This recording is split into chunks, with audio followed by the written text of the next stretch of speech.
Then tertiary activity or tertiary sector. For primary and secondary sector, there are some service needed. Those services are produced by tertiary sectors. Simply here, these are activities that help in the development of the primary and secondary sectors.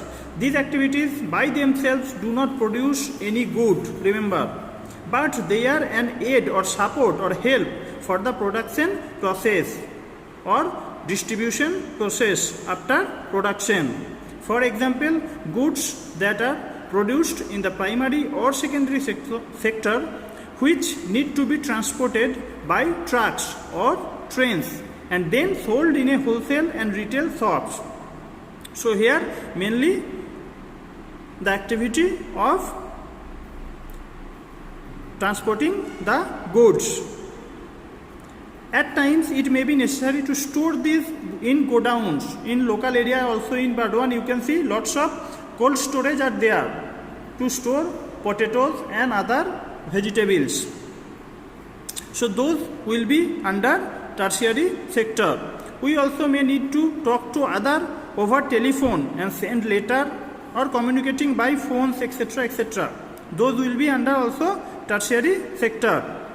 So transport, storage, communication, banking, trade are some example of tertiary activities. Since these activities generate services rather than goods, that's why it is also called service sector. Now, service sector also includes some essential services that may not directly help in production of goods. For example, we require teachers, doctors and those who provide personal services such as washermen, barbers, cobblers, lawyers and also other people. In recent times, certain new services based on information and technology such as internet cafe, ATM booths are becoming more important in our life. Next here, we will compare three sectors of the economy through productivity and population.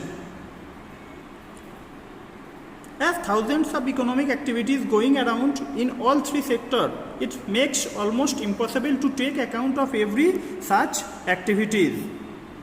Okay, it won't make sense.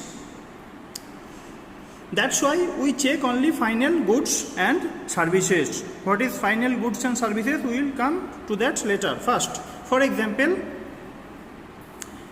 a farmer who sells wheat to a flour mill for rupees 8 per kilogram and then the mill grinds the wheat and sells the flour to a biscuit company for rupees 10 per kg. The biscuit company uses flour and other things such as sugar, oil to make 4 packets of biscuits. It sells biscuits in the market to the consumer for rupees 60, means 15 per packet. Okay. So biscuits are here the final goods or product that reach to the consumers. Okay. From here the concept comes that what is GDP or means gross domestic product. What is GDP? GDP is the value of the final goods and services produced in all three sectors, means primary, secondary and tertiary. During a particular year provides the total production of the sector for that year is called the gross domestic product of a country.